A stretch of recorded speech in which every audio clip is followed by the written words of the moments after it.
Je suis Anne Pioz, psychothérapeute et je vous accompagne à retrouver une relation sereine et intuitive avec votre alimentation.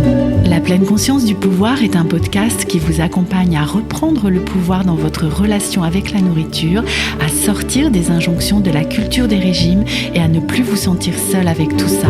Dans ce podcast, je partage des outils, des réflexions. Je vous parle aussi de pleine conscience et d'introduire dans votre quotidien plus d'observation de votre propre fonctionnement. Je vous propose également des témoignages de femmes et d'hommes qui vivent ou ont vécu un trouble du comportement alimentaire ou une relation compliquée avec leur alimentation. Leurs témoignages vous permettront, je l'espère, de réaliser que nous sommes nombreux à nous retrouver pris au piège de cette relation toxique. Je vous laisse avec l'épisode du jour. Je suis restée malade très longtemps, un peu plus de 10 ans, et avec un poids normal et l'impression de me faire vraiment un film toute seule. En fait, je me disais que je n'avais pas de raison d'être malade.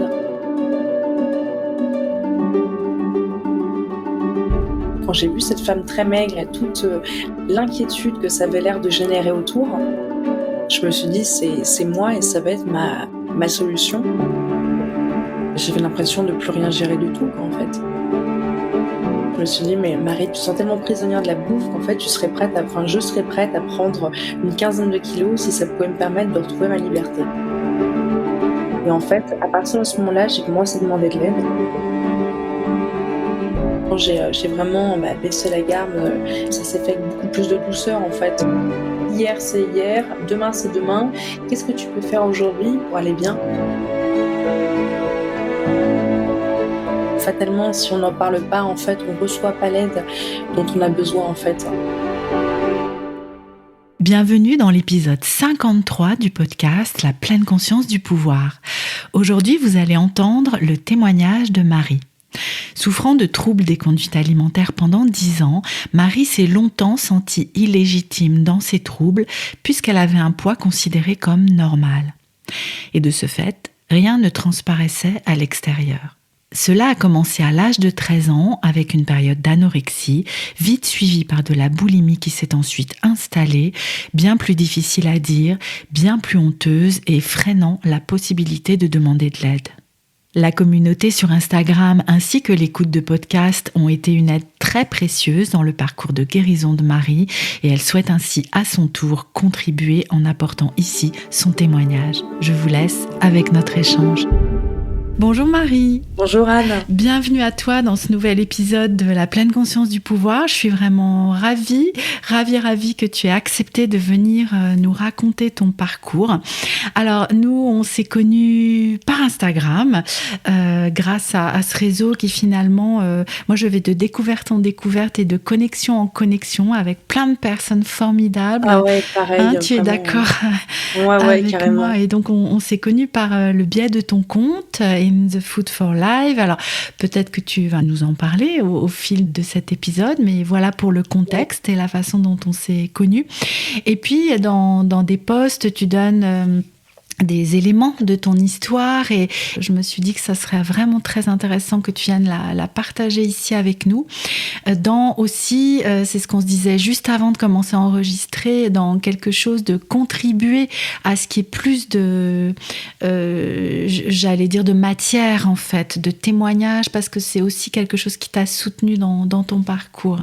Ouais, carrément. Dans tous les cas, merci pour la petite présentation. Je suis ravie d'être là, sachant qu'en plus, effectivement, pour moi, Instagram notamment et vraiment les podcasts, ça a été vraiment des leviers de guérison et de mieux-être vraiment immenses. C'est vrai que j'avais beaucoup de mal. Il y avait 2 trucs clés dans ma guérison. C'est que je suis restée malade très longtemps. Donc du coup déjà un peu plus de 10 ans et avec un poids normal en fait, donc avec une souffrance qui était complètement invisible et l'impression de me faire vraiment un film toute seule. En fait, je me disais que je n'avais pas de raison d'être malade, j'étais pas assez malade pour être prise en charge, pas assez malade physiquement pour être crédible aux yeux des médecins et demander de l'aide. Et en fait, même en ayant consulté, c'est vrai que j'arrivais pas, à part un diététicien, à trouver vraiment de contenu vraiment aidant en fait en dehors. Donc c'est vrai qu'Instagram pour moi, c'est vrai que d'avoir au quotidien full message, plein de messages positifs, plein de messages de guérison, plein de tips super pratiques. Ça m'a énormément aidée, surtout à me rendre compte qu'en fait, j'étais pas la seule à souffrir de cette situation et que même si j'ai traversé des périodes vraiment d'extrême maigreur, on n'a pas toujours besoin d'en arriver là, d'arriver dans des formes d'extrême pour demander de l'aide, en fait. Et c'est vrai qu'en ce sens, tous ces podcasts, ça a été une aide extrêmement précieuse, quoi, vraiment. Oui, et oui. D'autant plus, et tu vas nous en parler un peu plus, mais quand on est dans quelque chose d'un peu atypique, en fait, où c'est peut-être encore plus compliqué de trouver à s'identifier avec d'autres parcours. Ouais, carrément. C'est vrai que moi, il y avait plusieurs facteurs qui rentrent en jeu. C'est que non seulement, en fait, il y avait des troubles alimentaires, donc du coup, qui se sont déclarés très jeunes, hein. J'avais 13 ans. J'ai vu ça comme vraiment une façon, d'abord par rapport à des conflits familiaux. Pour moi, c'était vraiment une façon d'absorber et de mettre un petit peu en fait, on va dire au jour, on va dire ces conflits, en fait, toute cette crise d'adolescence, ce mal-être que j'arrivais pas à verbaliser.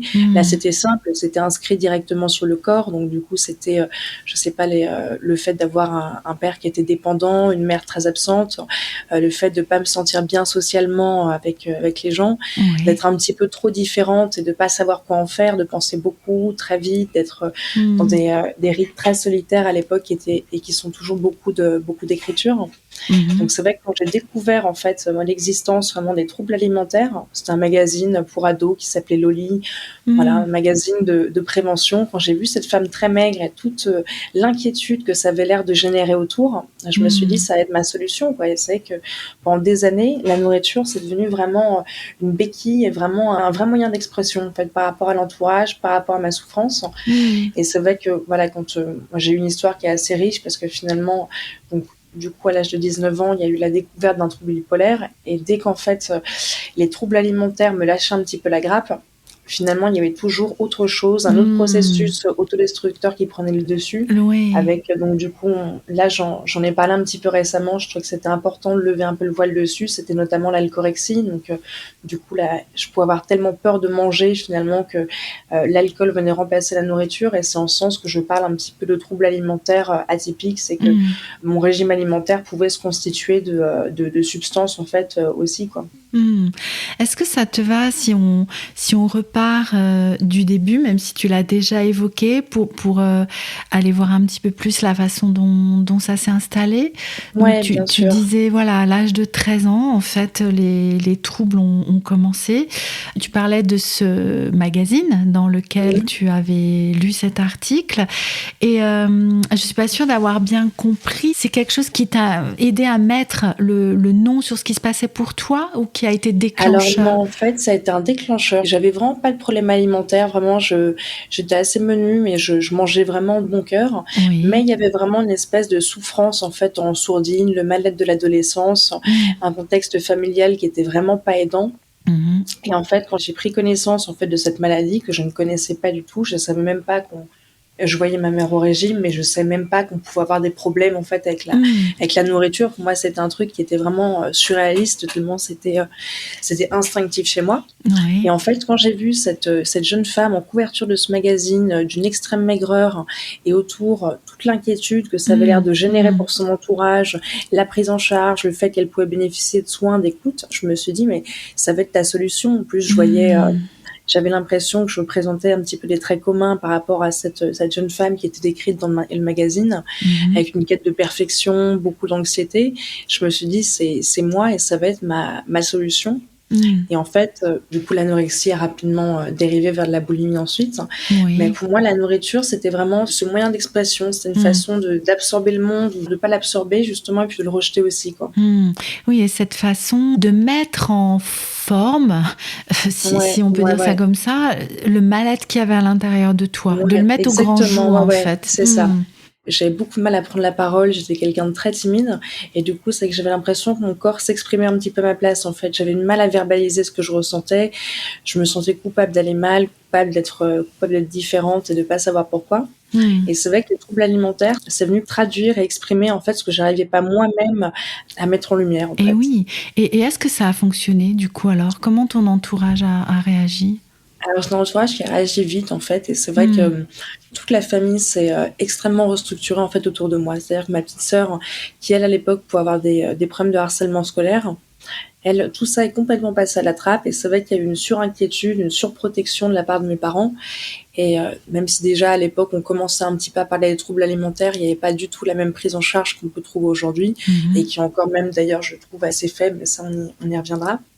Donc toute cette inquiétude familiale s'est cristallisée autour de moi et c'est vrai que les premiers temps ça a été une façon de ne plus regarder les problèmes de ma famille. On a mis de côté un petit peu le fait que ma mère était surinvestie dans son travail, on a mis de côté le fait que mon père buvait beaucoup trop et avait basculé dans l'alcoolisme. Et c'est vrai qu'il y a toute cette inquiétude voilà, qui s'est cristallisée autour de l'anorexie, puis de la boulimie, avec d'abord au départ beaucoup d'inquiétude et ensuite beaucoup d'agacement. C'est-à-dire que on va dire que cette espèce de cirque commence à avoir un petit peu duré. Et c'est vrai que mes parents étaient très inquiets quand je souffrais d'anorexie sévère. Et vraiment, la boulimie, pour eux, c'était un truc sordide. En fait, ça, c'est à cause du problème de vomissement. Et moi, c'est vraiment ça qui m'empêchait vraiment de demander de l'aide, en fait, auprès de médecins. Alors que je commençais un petit peu à saisir l'urgence de... je voyais que je gérais plus du tout, mais j'étais vraiment carapatée dans un truc en fait de honte à cause de la boulimie, à cause des vomissements qu'il y avait derrière, des prises de laxatifs qu'il pouvait y avoir derrière. Je voulais surtout pas que mes médecins puissent me visualiser en train de vomir, ce qui pour moi ça traduisait un espèce d'état un petit peu animal, un petit peu primitif, l'idée de quelque chose qui n'était pas naturel. Et du coup, je restais avec ma souffrance, mais j'ai toujours beaucoup écrit, donc j'ai beaucoup vomi des tonnes de pages, de mots. Genre, je me suis aussi beaucoup confiée à l'époque sur Doctissimo, qui était un petit peu l'Instagram d'aujourd'hui. Mais comme j'avais trop honte de demander de l'aide, et ben fatalement, je réussissais pas en fait à en obtenir quoi. Donc c'est vrai que ça c'est vraiment le message que j'aimerais faire passer vraiment, c'est que la boulimie c'est une maladie, il y a des syndromes qui en font partie, le fait de vomir en fait partie justement, et plus tôt on demande de l'aide pour réussir à s'en sevrer et plus vite on obtient cette aide, parce que le problème c'est que si on la demande pas, à moins de faire des efforts et se démener pour aller chercher du contenu, on va pas la trouver. Et même si les outils qu'on a vraiment, Instagram, tous les podcasts, vraiment, ça reste des outils vraiment géniaux. Je pense que ça ne suffit pas et que ça ne remplace pas une thérapie auprès de que ce soit un psychiatre, un psychologue ou les autres approches qu'on peut trouver aujourd'hui. Mais c'est vrai que du coup, pendant ces premières années, tout ça s'est fait vraiment dans une errance médicale la plus complète. J'ai perdu beaucoup de poids très vite. J'en ai repris aussi très vite en fait à ma sauce en fait après cet épisode d'anorexie qui avait beaucoup inquiété ma famille et moi qui voulais retrouver un peu ma vie et ma liberté. Je me suis dit qu'il fallait que je reprenne du poids vraiment très vite. Donc j'ai adopté un régime hyper calorique sans aucun suivi médical, avec à me retrouver avec une quinzaine de kilos de plus en l'espace de 2 ou 3 mois, ce qui était une autre forme à mon avis un petit peu de traumatisme pour le corps à l'époque. Et voilà, c'est vrai qu'il n'y avait aucun suivi, c'était pas du tout cadré. Et naturellement, du coup, ça a dérivé dans de la boulimie vomitive ensuite. Et que j'ai vécu de façon bien plus coupable quand même la boulimie. C'est vrai que dans l'anorexie, il y a encore quelque chose comme de l'ordre un petit peu de la fierté, de réussir à se contrôler, à nier sa faim. Alors que c'est vrai que la boulimie, pour le coup, c'était la perte de contrôle totale dans l'alimentation, et ce qui peut vraiment donner, je pense, l'impression de perdre le contrôle sur sa vie, quand ce qu'on avait de plus cher, c'est-à-dire le contrôle alimentaire m'échappait. J'avais l'impression de plus rien gérer du tout, quoi, en fait. Et oui, complètement. Et alors, le diagnostic dont tu nous as parlé ensuite de troubles bipolaires est venu se remettre par-dessus, si je peux dire ça comme ça. J'ai été diagnostiquée du coup à l'âge de 19 ans. Ça s'est un peu imposé à moi, ce diagnostic. En fait, il a été vécu comme un soulagement immense, vraiment. Après, j'ai eu la chance d'être prise en charge très vite, d'avoir un traitement médical très vite, même s'il a beaucoup évolué ensuite. Et en fait, ça m'a soulagée d'une force. C'est-à-dire que j'avais l'impression, en fait, avec ces écarts d'humeur qui étaient monumentaux, donc c'était caractérisé par beaucoup de phases d'excitation, puis des phases de dépression, avec quand j'étais surexcitée, il y avait des dépenses complètement irréalistes, une humeur complètement versatile. J'avais l'impression d'un jour à l'autre en fait de plus être du tout la même personne, et je pouvais avoir l'impression en fait de devenir en fait complètement tarée et me dire justement qu'il y avait un diagnostic, c'est-à-dire que d'autres personnes forcément avant moi avaient traversé cette période et qu'il y aurait des solutions quand même. Ça c'est une phrase que je tiens de ma maman, c'est un problème, des solutions. Et ce diagnostic, ça a été extrêmement salvateur, quoi, de savoir qu'il y avait, Mmh. si c'était une maladie, c'est qu'elle pouvait se soigner. Et oui. Et donc, je peux encore aujourd'hui avoir un petit peu des phases de rechute là-dedans, encore quand je vois que je change de mode de vie. Par exemple, il y a quelques mois, j'avais un contrat de travail dans lequel j'étais pas du tout alignée, pas du tout à ma place, pas du tout bien dans mes bottes. Et Mmh. ça se traduisait par des problèmes de sommeil, à dormir 2-3 heures maximum par nuit, sans jamais le Mmh. moindre signe de fatigue, à beaucoup créer, à beaucoup dépenser. Donc, Mmh. C'était le signal d'alarme là, du coup? ouais, ouais, ouais, ça Mmh. c'est vrai que quand ça commence à merdouiller au niveau de l'alimentation, au niveau du sommeil, pour moi, c'est Mmh. vraiment les 2 points clés, quoi. Vraiment Mmh qui mh. me disent: «Là, tu ne gères plus du tout, demande de l'aide». Tu as la chance d'être bien entouré, que ce soit par tes amis, ta famille, tes soignants. Et ça, c'est vrai que gratitude d'avoir un entourage qui soit hyper, présent et compréhensif, et Mmh. d'ailleurs qui est beaucoup plus compréhensif depuis que justement j'arrive à verbaliser ce qui peut m'arriver. C'est-à-dire que s'il y a pu avoir à l'occasion une crise de boulimie pendant cette période, et bah, réussir à en parler à ma mère, à mettre des mots Mmh. dessus, lui dire: «Écoute, pour moi en ce moment c'est pas évident, voilà ce qui se passe dans ma vie, et voilà comment ça s'est manifesté», et de voir que du coup je ne lui cache plus rien finalement. En fait, une bonne communication avec sa famille, je pense qu'au niveau des troubles alimentaires, c'est quelque chose qui est vraiment, vraiment indispensable, et que les parents peuvent être beaucoup plus compréhensifs à partir du moment où on se montre honnête avec eux, en fait. Et oui. Et alors, ce que j'entends, c'est que par rapport aux troubles bipolaires, là, il y a eu pour toi moins de difficultés à aller demander de l'aide et consulter, en fait. C'est ça? Ouais, ouais, ouais, Oui. c'est ça, ouais, ouais. Pour moi, c'était, je sais pas, c'est vrai que le diagnostic, je l'ai pas du tout rejeté. Je l'ai très bien accepté avec vraiment une forme de soulagement, en fait, qu'on mette un petit peu des mots sur ce qui peut m'arriver, qu'on puisse mettre ensuite après des choses en place. Alors que c'est vrai que ce diagnostic, à l'époque, par exemple, de boulimie, Mmh. j'étais hyper consciente, en fait, que c'était le cas, que ce que je vivais était pathologique, Oui. mais il y a pas eu cette forme de soulagement, et je pense que c'est aussi qu'il y a encore un petit peu, une méconnaissance quand même des problèmes alimentaires, surtout quand ils sont pas alarmants, surtout quand on n'est pas vraiment très maigre ou vraiment Oui. trop grand surpoids. Par exemple, j'ai une psychiatre qui est géniale, hein, c'est vraiment une perle qui me donne toujours des conseils, plein de bon sens, plein de conseils, très pratiques. Mais c'est vrai que niveau trouble alimentaire, elle est complètement larguée, quoi. En fait, elle a quelques notions, mais c'est pas ça qui, avec elle, par exemple, j'ai beaucoup pu travailler sur un petit peu le versant trouble anxieux, sur la quête de perfectionnisme, sur le fait que d'avoir une vie, équilibrée, et je pense qu'avoir une vie équilibrée permet de retrouver un équilibre alimentaire, en fait, son Oui. équilibre alimentaire. Mais c'est vrai qu'on va dire que sur le plan pratique, c'est vrai qu'elle pourra pas me donner des bons conseils pour que ça s'améliore. Tout au plus, un petit peu le minimum syndical, c'est-à-dire, ne contrôlez pas trop votre alimentation, faites-vous plaisir, mais Mmh. rien de plus, Et plus aidant oui, vraiment, et quoi. oui. Alors du coup, à quel moment et comment tu as pu te faire aider? Quand j'ai vraiment entamé un vrai processus de guérison, du coup, ça s'est produit il y a un peu plus d'1 an et demi. On Oui. était au mois de septembre. Il y avait à ce moment-là beaucoup d'alcool dans ma vie.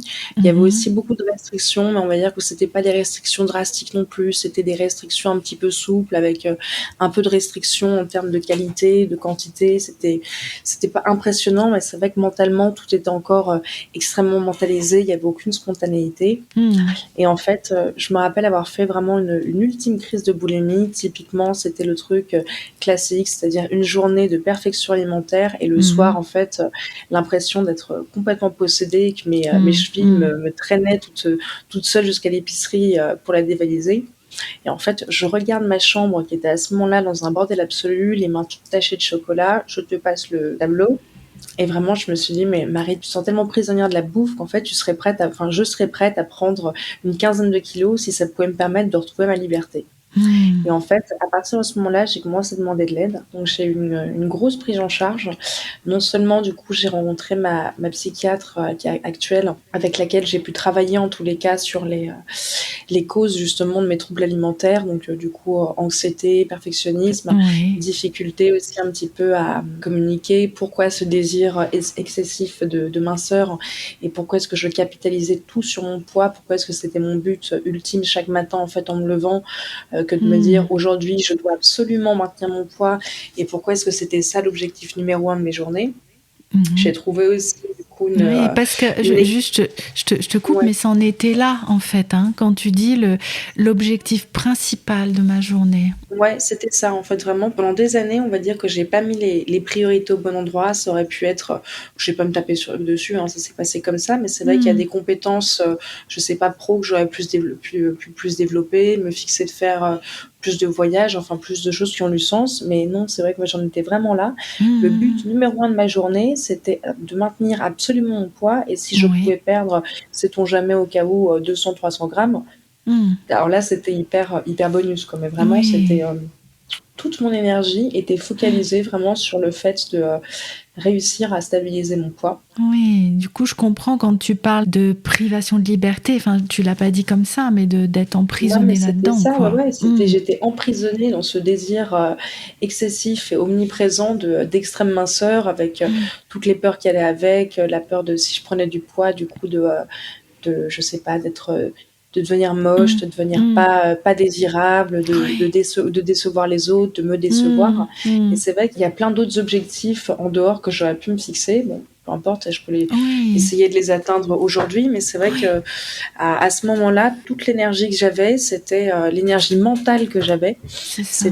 c'était destiné à ça, quoi. Oui, oui, du coup, je comprends aussi encore mieux ce déclic. Je sais pas si tu peux dire ça comme ça, où tu te dis, mais je peux prendre 15 kilos, quoi, c'est bon. Enfin, il y Ouais, en a ouais, marre. Enfin, il y a eu un truc c'était comme ça ça. vraiment, Mmh. c'était, vraiment la soirée de rébellion vraiment, mais Oui, j'étais épuisée quoi. J'avais c'est l'impression ça. d'être enfermée à l'intérieur de moi-même, en plus d'être vraiment, très seule parce que les troubles alimentaires, moi, ça m'avait beaucoup isolée. Puis je me suis dit: Isolée. «Mais Mmh.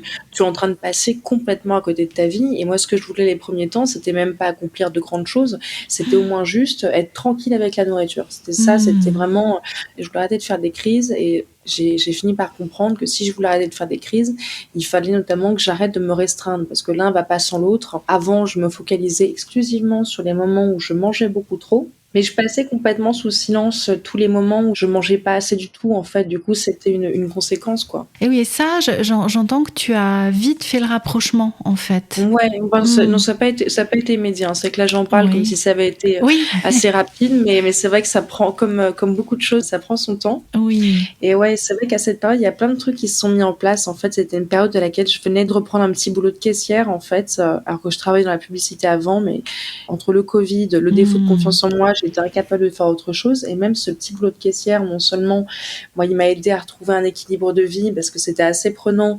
Donc, ça occupait quand même une bonne partie de mes journées. Il y avait déjà moins de temps ou plus beaucoup de temps pour faire des crises. Mmh.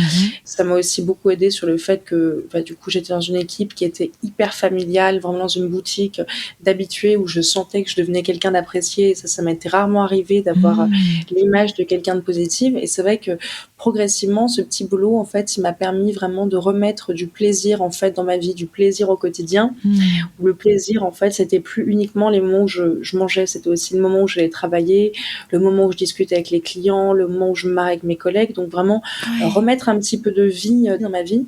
Mmh. Et accessoirement aussi, c'est vrai que du coup, quand tu es caissier, tu es, hyper exposé à la nourriture. Et moi, ça m'a Et vachement oui. aidée, en fait, justement, bon, les premiers temps, ça a été un petit peu compliqué, justement, d'être, chef de rayon gâteau apéro, et autres. C'est un petit peu chaud patate, mais en fait, Mmh. rapidement, le fait d'être exposé à la réalité de ce que mangent les gens et qui était pas la réalité à laquelle m'avait habituée ma mère, pas la réalité à ce qu'on peut voir sur Instagram, moi, Mmh. ça m'a vachement aidé un petit peu d'avoir ce regard de caissière un petit peu lubrique et de me dire: «Bah, OK, les pâtes, c'est normal, le chocolat, c'est normal aussi, c'est pas des cheat Oui, meals, c'est juste la vie, c'est juste se nourrir».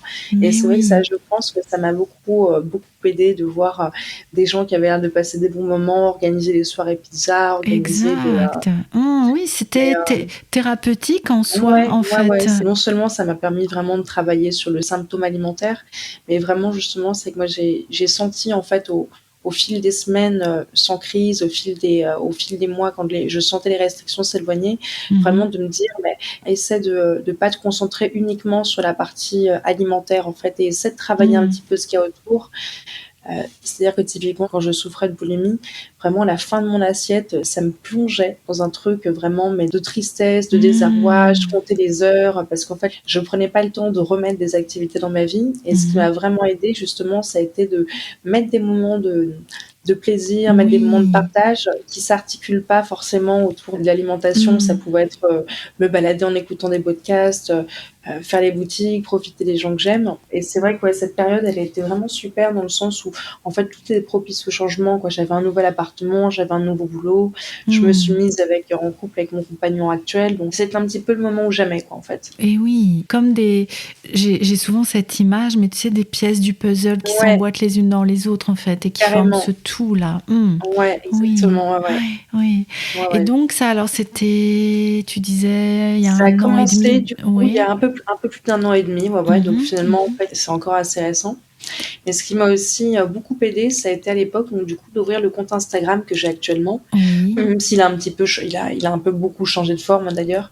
C'est-à-dire que les premiers temps, en fait, moi, ça m'a permis, en fait, de commencer à trouver le contenu dont j'avais besoin, en fait, en face, donc de tomber sur, toute une ribambelle de nanas, géniales qui publient beaucoup de contenu par rapport à la boulimie, à la nutrition bienveillante, à l'alimentation intuitive à laquelle je me suis aussi beaucoup intéressée. Et Mhm. en fait, au départ, moi, c'était un petit peu ce qu'on appelle un compte un peu recovery, je sais pas comment on dit. Oui. Du coup, Hmm. je postais en fait au fil des jours mes recettes et sur mes petits plats, que ce soit voilà. Et je partageais un petit peu tout ce que je réintroduisais. Mhm. Et c'est vrai que c'est comme s'il y avait un petit peu une forme, un petit peu d'obligation d'avoir un regard en face. C'est-à-dire que je voulais poster de jolis petits plats, mais je voulais pas poster de crise, je voulais pas poster de repas dérisoires. Je voulais vraiment, c'était un petit peu comme un espèce de compte à rendre et une façon de me valider. Et c'est vrai Hmm. que moi, ça m'a beaucoup aidé aussi. Ça m'a donné le goût de me remettre à la cuisine. Alors Mhm. que pendant des années, en fait, vraiment, j'étais terrifiée par le fait de Hmm. cuisiner.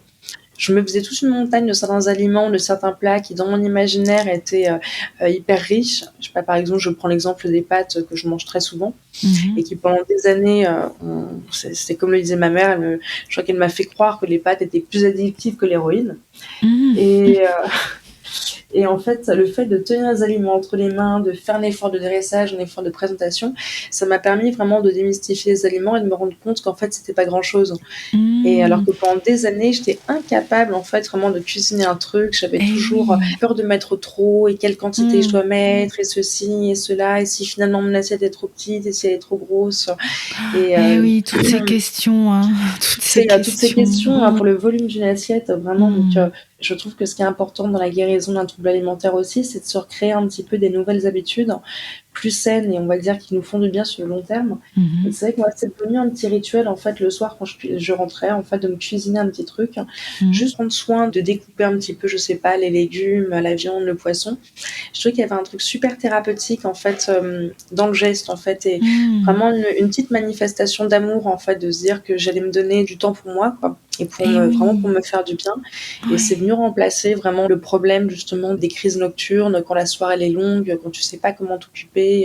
Donc le fait d'avoir une activité manuelle, là, ça m'a vraiment beaucoup aidée. Ouais, je suis à la fois avec la réhabituation, tu sais, dans ton travail de caissière, quand tu étais dans ce travail et que tu voyais passer les aliments et que Mmh. bah, c'était normal, les gens ils achetaient ces aliments-là. Tu Bah parlais ouais, des ouais, pâtes ouais. par exemple. Et puis aussi dans le, tu vois, je suis presque dans un truc sensuel ou de toucher, de manipulation aussi Ouais, des carrément. aliments et de cette forme de thérapie finalement là Ouais, aussi. ouais, ouais, c'est ce Ouais. que voilà, je trouve que la cuisine, pour moi, ça fait partie de la thérapie. Alors après, c'est peut-être pas un conseil à prendre au pied de la lettre. Je sais que j'avais publié sur mon compte Instagram, justement, un article en ce sens, en disant combien moi, ça m'avait aidé. Et j'avais des jeunes femmes qui me disaient: «Oui, moi, je suis emprisonnée dans la cuisine. Je cuisine des choses que je ne mange pas, j'ai C'est ceci. ça. C'est ça qui me permet de garder le contrôle». Donc c'est un petit peu Ouais. à double tranchant. Et c'est vrai Oui. que ce qui peut aider quelqu'un est pas forcément favorable pour une autre. Donc, c'est Hmm. vrai que voilà, c'est, Complètement, oui. réussir à voir ce qui nous convient, ce qui nous convient pas. Aujourd'hui, c'est un peu ce que j'essaie de partager du coup sur mon compte Instagram, c'est de diffuser un petit peu tous les petits tips un petit peu qui ont pu m'aider moi à aller Hmm. bien. C'est vrai que Hmm. je suis pas quelqu'un qui prône la guérison, le fait d'être complètement guéri à on va dire à 200%. Je pense que ça restera chez moi toujours une faiblesse, mais je pense que malgré tout, le fait de retrouver un rapport serein en tous les cas à la nourriture, même si c'est pas un comportement complètement décomplexé, complètement intuitif, complètement Mhm. enfantin, être bien dans son assiette, je pense que ça contribue aussi à être bien dans sa tête, quoi. C'est vrai que Hmm. je Hmm. vois qu'encore aujourd'hui, hein, de temps en temps, quand les choses m'échappent avec cette période un petit peu de flou professionnel que j'ai pu traverser et qui est quand même pas encore complètement réglée non plus, c'est vrai que je peux avoir tendance à rementaliser un petit peu l'alimentation, des choses comme ça, Mhm. et que Mhm. pareil, très rapidement, dès que je remets un peu de contrôle, je suis allergique au contrôle. Le contrôle me rééchappe, vraiment Mmh. très vite, mais essayer de voir un petit peu, c'est, justement qu'est-ce que m'envoie comme message, en fait, mon comportement alimentaire. Souvent, c'est que finalement quand, ça dérape à ce moment-là, c'est qu'il y a un truc dans ma vie qui me convient pas, avec lequel je suis pas alignée. Donc essayer de trouver des solutions, parce que la nourriture, c'est pas une solution non plus, quoi. Ça peut soulager, mais c'est vrai que rien ne vaut le fait de se dire: «Bah, là, je traverse une période compliquée, à qui je peux en parler? Mmh. Qui peut m'aider?» Oui, ouais, oui, et c'est ce que tu partageais tout à l'heure avec le dialogue maintenant possible avec ta mère, par exemple, et de pouvoir t'ouvrir de plus en plus, C'est finalement. ça, ouais, ouais, de Mmh. pas rester seule avec ses problèmes. J'ai encore une expérience récente qui me l'a prouvé, vraiment de voir que bon, seul on peut avancer, mais à 2, quand on communique sur ses difficultés, sur ses besoins, ça peut aller beaucoup plus vite et se faire avec beaucoup plus de douceur. Si je pouvais donner un conseil, c'est vraiment, c'est par moments changer un petit peu son vocabulaire aussi. C'est que moi, je me suis beaucoup dit: «Allez, je vais me battre contre ma boulimie, je vais lutter contre les compulsions», Mmh. et en fait, c'est vrai quand j'ai vraiment, bah, baissé la garde, ça s'est fait avec beaucoup plus de douceur, en fait, Mmh. en fait, ça doit pas être une souffrance non plus. Oui, finalement, ça ressemblait pas à une guerre ou un combat, c'était autre chose. Ouais, voilà, c'était pas une guerre, c'était pas un combat, c'était, un jour après l'autre. Il y Oui. a une phrase que j'aime bien qui vient des groupes de parole, Narcotiques Anonymes. Voilà, c'est juste pour aujourd'hui. Voilà, et se dire: «Reste dans ta Mmh. journée, hier c'est hier, demain c'est Ouais. demain. Qu'est-ce que tu peux faire aujourd'hui pour aller bien?» Oui. Et accepter que voilà, d'un jour à l'autre, ça peut changer aussi. Mmh. Voilà, ma problématique, c'est un petit peu en ce moment, le rapport au corps. C'est vrai que j'ai repris un peu de poids récemment parce que j'avais ce contrat qui se passait mal. Du coup, j'avais moins envie de cuisiner, des Mmh. plats vachement plus riches, et manger beaucoup plus que mes besoins. Mais c'est OK, c'est une période pour laquelle ma vie était pas équilibrée, donc le comportement alimentaire en a pâti un petit peu aussi. Mmh. Et c'est vrai que là, aujourd'hui, je dois accepter qu'effectivement, bah, j'ai pris un petit peu de poids et que d'un jour à l'autre, bah, je peux me sentir super bien dans mon corps. Le lendemain, pas tellement, Mmh. et que c'est comme ça, et que c'est pas grave, quoi. C'est un jour après l'autre, Oui. rester dans sa journée. Ouais, je trouve ça, vraiment très inspirant cette citation-là, hein. Un jour après l'autre et hier c'est hier, quoi, aujourd'hui c'est aujourd'hui. Comment faire pour être bien aujourd'hui, bien dans sa tête, bien dans sa vie? Qu'est-ce que Ouais, tu peux mettre en place? c'est très inspirant. Et alors je vois que le temps tourne, comme Ouais, c'est toujours ça. beaucoup trop vite, beaucoup trop vite. Il nous reste encore un petit peu de temps. Allez, oui, il y a une question que je voulais te poser, c'est au Mmh. niveau des suivis. Est-ce que tu as eu des aides professionnelles? Alors il y avait ta psychiatre, tu Ouais, disais, qui il y a ma t'accompagne? psychiatre, ouais, ouais, ma psychiatre, donc comme je disais, qui me donne toujours des conseils vraiment très pratiques, très Oui. imagés, toujours, plein de bon sens. J'ai aussi du coup un centre qui s'appelle le SAMSA qui me suit du coup pour mon trouble bipolaire. C'est Mmh. des travailleuses sociales qui viennent me visiter quand j'en ai besoin. Ça peut être pour sonder l'humeur, ma qualité de vie, Ouais. voir quel donc ça c'est assez dense. C'est des petites visites qui sont assez courtes avec des nanas, très jeunes qui me donnent des bons conseils aussi, et Oui. j'ai également un suivi du coup en addicto, du coup dans un centre de soins pour addicts, pour dépendants, Mmh. avec du coup, un addictologue psychiatre, et si j'ai besoin, je peux également voir le psychologue. Donc Mmh. ça fait une prise en charge. Je suis quand même très bien entourée. C'est pas des soins qui sont hyper fréquents non plus. Oui. C'est à raison d'1 fois toutes les 3 semaines chacun. Mmh. Mais c'est un soutien qui est hyper précieux. C'est que d'ailleurs, je suis assez surprise de voir à quel point l'addictologue comprend beaucoup mieux la problématique alimentaire que ma psychiatre d'ailleurs. C'est assez marrant. Mmh. Et j'encourageais vraiment, si besoin il y a aussi, de consulter quand on sent que on peut avoir de plus en plus tendance à se réfugier dans l'alcool pour se permettre de manger, pour soulager la culpabilité par rapport au fait de manger. C'est vrai que du coup, les Mmh. addictologues sont aussi quand même formés à ça. C'est des suivis aussi qui sont gratuits, donc ça, c'est quand même super. Mmh. Et pareil, bon, pour le SAMSA qui me suit, à contrario par rapport à ma psychiatre qui elle est extra, mais à qui ça représente un budget assez important, conventionné secteur 2. C'est vrai que tu as vraiment un vrai coût des soins en France. J'ai été suivie aussi à un moment donné par un diététicien génial du coup, mais c'est vrai que ça reste encore un budget. Et J'avais oui. la chance que mes mes parents puissent m'aider un petit peu, parce que c'est vrai que seul, c'est un suivi qui serait complètement passé à la trappe, hein. Et c'est vrai que là, pour le moment, des centres pour addicts, il y en a, mais j'espère qu'un jour, on aura peut-être des centres gratuits pour les personnes qui souffrent de troubles alimentaires. Mais oui, ce serait pas mal, hein.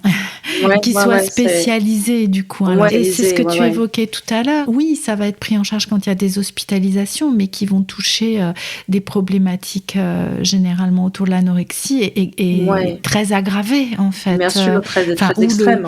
Où le pronostic vital est engagé. Mais avant que le pronostic vital soit engagé, il y a tellement à prendre en charge. Surtout par rapport à la boulimie, quoi. Quand je vois les dégâts, parce que moi, c'est vrai que c'était la boulimie vomitive avec des vomissements qui étaient très violents. J'avoue que j'ai jamais connu les dégâts que ça avait fait sur mon organisme, mais à cette époque, j'étais quand même pas bien en santé, j'avais pas la bonne mine que je peux avoir aujourd'hui. Et c'est vrai que le problème de la boulimie, c'est vraiment cette souffrance invisible, quoi. Et qui n'est pas sans dégâts, effectivement, tu as raison de le rappeler, pour le corps, pour la physiologie. Carrément, que ce soit en termes de santé physique, mentale. J'espère qu'un jour, toutes collectivement, on pourra être super qu'il y ait des projets comme cela se montent. Des centres de prise en charge. Carrément. On arrive à la fin, cette fois, de notre épisode, mais avant qu'on se quitte, voilà, tu sais, je pose toujours la question de la dernière chose que tu voudrais partager ou quelque chose dont on n'a pas encore parlé, que surtout tu ne voudrais pas oublier de dire. Enfin, quelle serait cette chose ou ces choses que tu souhaiterais partager avant qu'on se quitte? Il y a tellement de choses à dire. Je pense que si je devais terminer, je dirais que je pense que les gens sont souvent beaucoup plus compréhensifs qu'on ne le croit, en fait, quand on trouve les bons mots. Donc surtout, ne pas hésiter, en fait, à demander de l'aide partout où elle peut être. Par exemple, là, je suis assez étonnée, comme je le disais, de voir que mon addictologue, par exemple, a des compétences, notamment pour aider les gens qui souffrent de problématiques alimentaires, parce qu'il y a aussi une addiction au vomissement, il y a aussi une addiction à la perte de poids, ça je pense. Beaucoup plus que cette fameuse addiction au sucre dont on parle beaucoup. Et vraiment communiquer sur ces difficultés, parce que fatalement, si on n'en parle pas, en fait, on reçoit pas l'aide dont on a besoin, en fait. Donc, il n'y a pas de mal à souffrir de troubles alimentaires, c'est des maladies, c'est comme un cancer, on ne le choisit pas. Exact. Donc, si c'est une maladie, c'est que c'est fait pour se soigner. Je pense que c'est ce que je disais tout à l'heure aussi, c'est qu'à mon avis, on retrouvera peut-être pas cette spontanéité infantile propre à l'alimentation, mais que malgré tout, c'est possible de retrouver une bonne qualité de vie, une bonne relation à son alimentation, à son corps, et de retrouver une vie épanouissante tout court. Parce que la vie que tu vis dans les troubles alimentaires, c'est presque plus de la survie, quoi, tellement ça monopolise l'espace mental. Oui, et que finalement, comme tu l'avais vécu pour le trouble bipolaire, le fait de réaliser qu'il s'agit d'un trouble, d'une maladie, c'est quelque chose qui peut être aidant pour se dire... il y a peut-être une solution, puisque c'est une maladie, et il y a un traitement, du coup, il y a de l'aide que je peux trouver. Je te remercie beaucoup, Marie, pour ce partage, ton authenticité, puis tu me le partageais avant qu'on enregistre, cette petite sortie de ta zone de confort aussi, de venir poser ta voix. Donc merci beaucoup à toi d'avoir pris ce risque. Enfin, je ne sais pas si tu dirais ça comme ça. Mais en tous les cas, je termine ce podcast très fière de m'être dépassée. C'est vrai que je suis tellement attachée à l'écrit dans mon principe. Donc vraiment, merci à toi. Je te remercie beaucoup. Bien sûr, comme à chaque fois, si tu en es d'accord, on notera ton compte Instagram dans les notes de l'épisode pour que les personnes puissent te contacter. Super. Je suis sûre que ça peut être d'une grande aide pour beaucoup de personnes qui nous écoutent. Merci beaucoup, Marie, et puis à très bientôt. À très bientôt.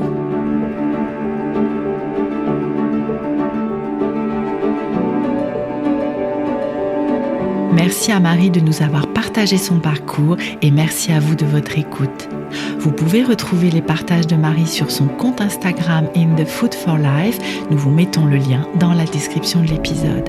Merci également de contribuer à soutenir notre travail sur le podcast en le partageant autour de vous, en vous y abonnant sur votre plateforme d'écoute et en laissant une note 5 étoiles et un avis si vous en avez la possibilité. À très bientôt pour un prochain épisode de La Pleine Conscience du Pouvoir.